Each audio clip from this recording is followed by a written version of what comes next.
Hello everyone, welcome to my new vlog. I hope आप सभी कोई अच्छे होंगे।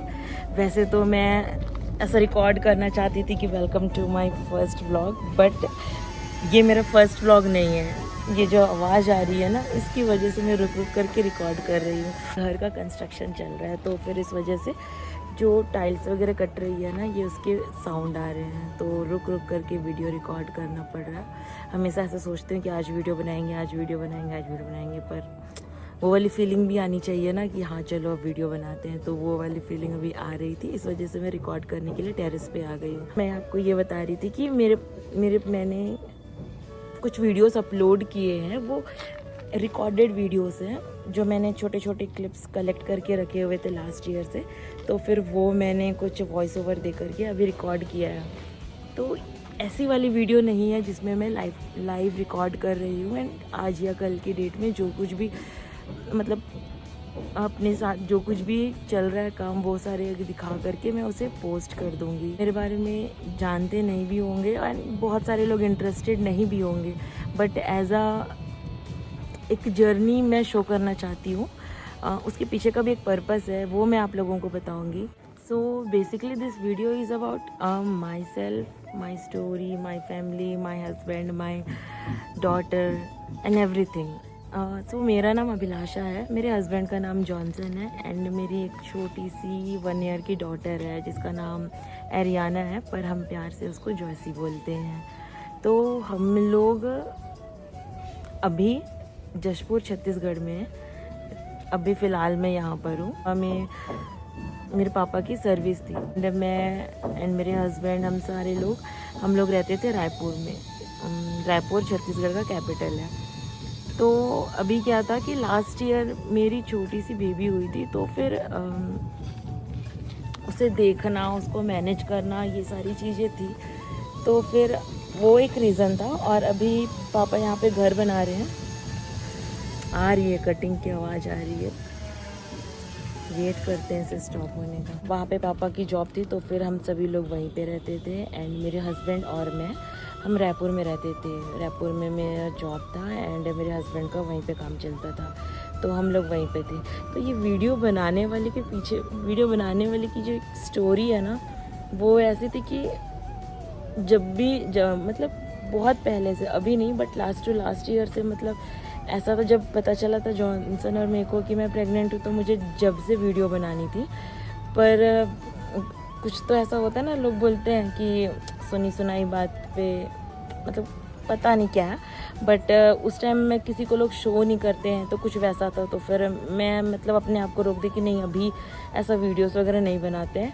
मतलब हम तो अच्छी चीज़ों से बनाएंगे, अच्छे नज़र से बनाएंगे, एज अ मेमोरीज हम बनाना चाहते थे। पर किसकी कैसी नज़र है, कब कौन आपके लिए अच्छा सोचता है, कब बुरा सोच ले, फिर मन में रह जाती कि नहीं नज़र लग गया, ये हो गया, वो हो गया। तो फिर मेरे साथ ऐसा होता है कि मतलब मैं वो सिचुएशन ही आने नहीं देना चाहती अपने साथ में। इसी वजह से हमने बैक स्टेप कर लिया कि नहीं, अभी नहीं बनाते। तो फिर सब चीज़ मैंने सोच लिया था कि नहीं, मैं जॉब छोड़ दूँगी, घर पे बैठूँगी, ऐसा वैसा। बट मैंने जब अपने ऑफिस में बताया, मैंने अपने मैनेजर को बताया, तो उन्होंने बोला मैम ये तो बहुत अच्छी बात है, आप जॉब क्यों छोड़ना चाहते हैं, आप काम कीजिए एंड सब चीज़ ठीक होगा, हम सब लोग ध्यान रखेंगे। और लिटरली मतलब मैं भूल जाती थी कि मैं प्रेग्नेंट हूँ, बट मेरे ऑफिस वाले नहीं बोलते थे कि हाँ मैं प्रेग्नेंट हूँ। मेरे उठने बैठने चलने खाने पीने का लेकर के कोई एक हफ्ता एक दिन ख्याल रखता है, बट मेरे ऑफिस में मेरे कॉलीग्स मतलब 7 मंथ तक मैंने ऑफिस में काम किया, तो जब तक वो मेरा ख्याल रखते थे। उन्होंने मुझे 7 मंथ से मुझे वर्क फ्रॉम होम अलाउ कर दिया था, तो काम तो मैं करती थी घर से। पर मेरे को ऐसा चाहिए था, मैंने जॉनसन को बोला था कि जॉनसन अब एंड टाइम आ रहा, तो फिर हम ना वीडियोस रिकॉर्ड करते हैं। तो मुझे चाहिए था रिकॉर्डिंग्स, वो इस वजह से चाहिए था कि मतलब ऐसा मैं भी वीडियोस देखती थी यूट्यूब में कि हाँ लोग मेमोरीज कैप्चर कर रहे, तो जब मेरा भी बेबी होगा तो मैं बड़े होंगे तो फिर मैं दिखाऊंगी। जैसे हम लोगों का भी देखने को कुछ नहीं है, बट देखने को समझने को उसको हो, ये मैं सोच करके मैं कहती थी जॉनसन को कि जॉनसन वीडियोस बनाएंगे। पर बट जब एक्चुअली में जब लास्ट मंथ आया और मेरी डिलीवरी हुई, जब हाथ में ना एक छोटी सी रिस्पॉन्सिबिलिटी आई, तो फिर समझ नहीं आया कि मतलब वीडियोस बनाएं या फिर इसको देखें, ये एक जिम्मेदारी थी। तो फिर बिल्कुल भी इच्छा नहीं होती थी कि जब सारी चीज़ें मेरे लिए नहीं थी, मेरे हस्बैंड के लिए भी नहीं थी, सोना उठना खाना पीना हर चीज़ सब चीज़ नया था। तो उस टाइम पे बिल्कुल भी ऐसे हिम्मत नहीं हुई कि मतलब रिकॉर्ड कर लूँ, या माइंड में भी नहीं आता था जब बच्चा रो। अब मुझे अब ये समझ नहीं आता है कि जब बच्चा रोता है या बच्चे को फीवर हो जाती है, बच्चा, क्योंकि हमें स्टार्टिंग में नहीं समझ आता कि क्यों रो रहा है बेबी, उस चीज़ को समझने में समय लग जाता है। और जब लोग वीडियो कैसे बनाते हैं, मेरे को ये समझ नहीं आने लगा बाद में कि भाई ये वीडियो कैसे बना लेते हैं लोग। अब मेरी तो हिम्मत नहीं होती। अभी थोड़े दिन पहले भी ऐसा हुआ था कि जॉयसी को ना कैटरपिलर ने काट लिया था,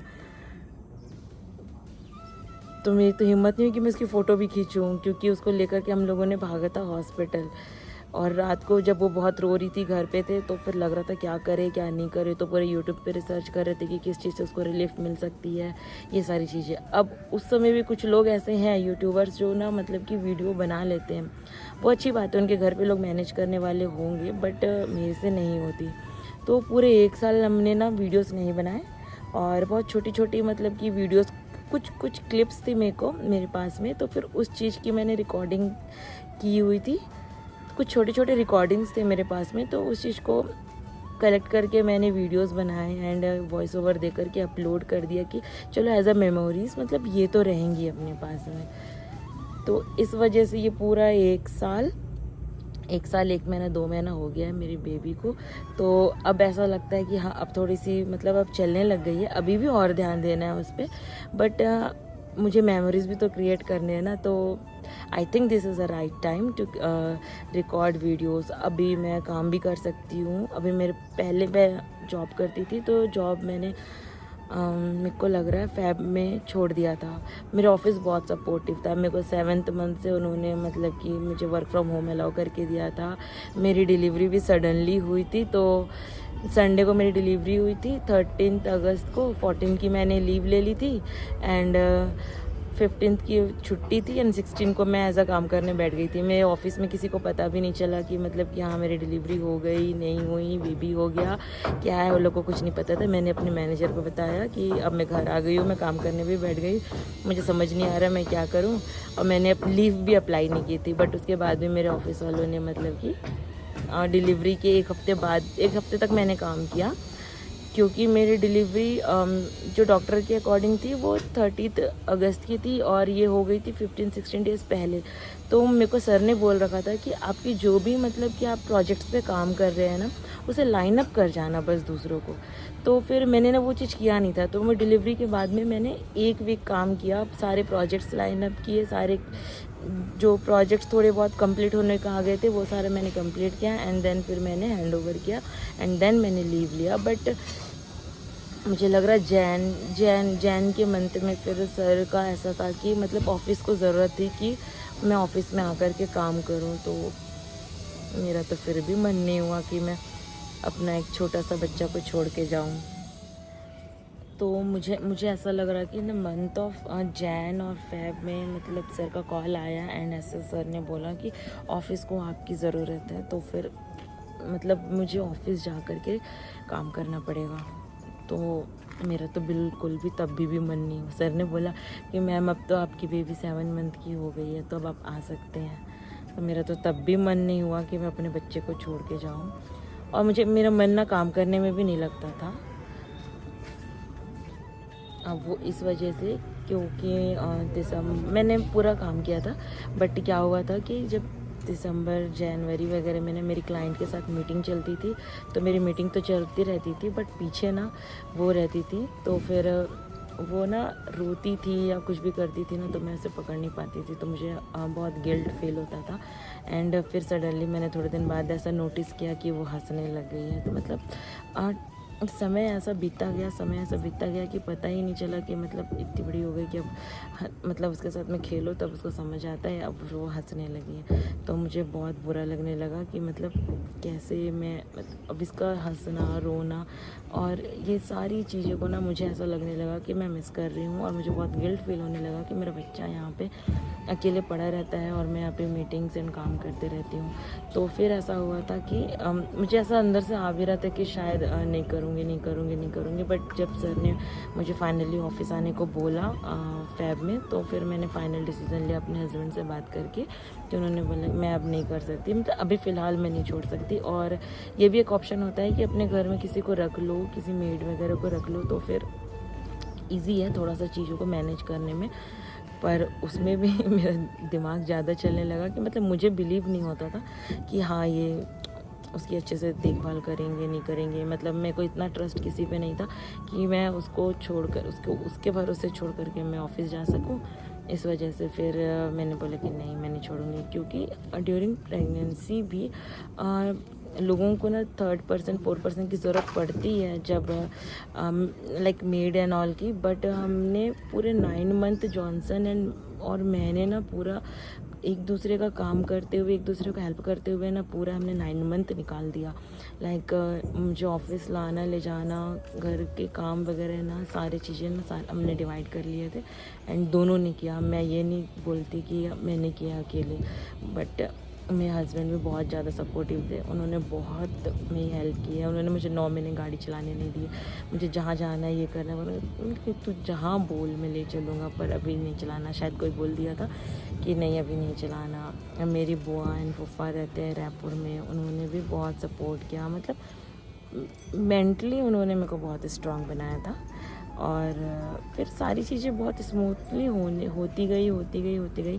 और मैंने तो अपने आप को 8th मंथ के बाद इमेजिन भी नहीं किया था। मैंने तो सोचा था कि 8th मंथ तक क्या होता है ना कि सब ना बहुत अच्छे से खिलाते पिलाते हैं, बहुत केयर करते हैं, बहुत प्यार करते हैं, तो ये सबसे ये सारी चीज़ें करवा लो। और फिर 8th मंथ के बाद मुझे नहीं मालूम था कि मैं ज़िंदा भी रहूँगी या नहीं रहूँगी। मेरे से ना वो 8th मंथ के आगे की चीज़ें ना इमेजिन ही नहीं होती थी। पर बाय गॉड ग्रेस पता नहीं सारी की सारी चीज़ें कैसे स्मूथली चलती गई, लिटरली मुझे नहीं पता। इजीली डिलीवरी भी हो गई, इवन नॉर्मल डिलीवरी हुई। और इवन मैं आपको ये भी बता, जिस दिन मेरी डिलीवरी हुई उस दिन सुबह के 2-3-4 घंटे तो ऐसे थे कि मेरे को कुछ हो ही नहीं रहा था। वाटर बैग मेरा लीक कर गया था बट पेन नहीं आया था। तो मैं तो वहाँ बैठ करके मैंने 2-3 सीरियल देख लिए, अपने मैनेजर के साथ में मीटिंग कर ली लेबर बेड में, और तो भी मैंने एक आध क्लाइंट भी हैंडल कर लिए थे। और फिर उसके बाद में जो मेरी डॉक्टर थी वो मेरी नेबर थी, तो उन्होंने देखा कि इसको तो कुछ फील ही नहीं हो रहा है, ना दर्द हो रहा है, ना कुछ हो रहा है, ना टेंशन हो रहा है। तो वो आकर के मुझे 1-2 इंजेक्शन मारी, आधे घंटे में पेन हुआ एंड देन डिलीवरी हो गई। तो बहुत सब चीज़ स्मूथली हुआ एंड स्टिल अभी भी जा रहा है। और इसी वजह से अब मैं डिसाइड की कि अब मैं वीडियोस बनाऊंगी। तो इस वजह से जॉनसन और मैंने डिसाइड किया कि ठीक है, अभी तो थोड़ी सी बड़ी भी हो गई है, थोड़ी सी मैनेज भी हम कर सकते हैं। अभी तो हम समझते हैं ना कब रोती है, कब भूख लगता है तो रो रही है। अभी हम समझते हैं थोड़ा सा कि इसे भूख लग रहा है तब ये रो रही है, या फिर इसे कुछ प्रॉब्लम हो रहा है तो ये रो रही है। तो फिर उन्होंने भी बोला कि ठीक है अभी मतलब रिकॉर्ड कर सकते हैं, वीडियोस बना सकते हैं।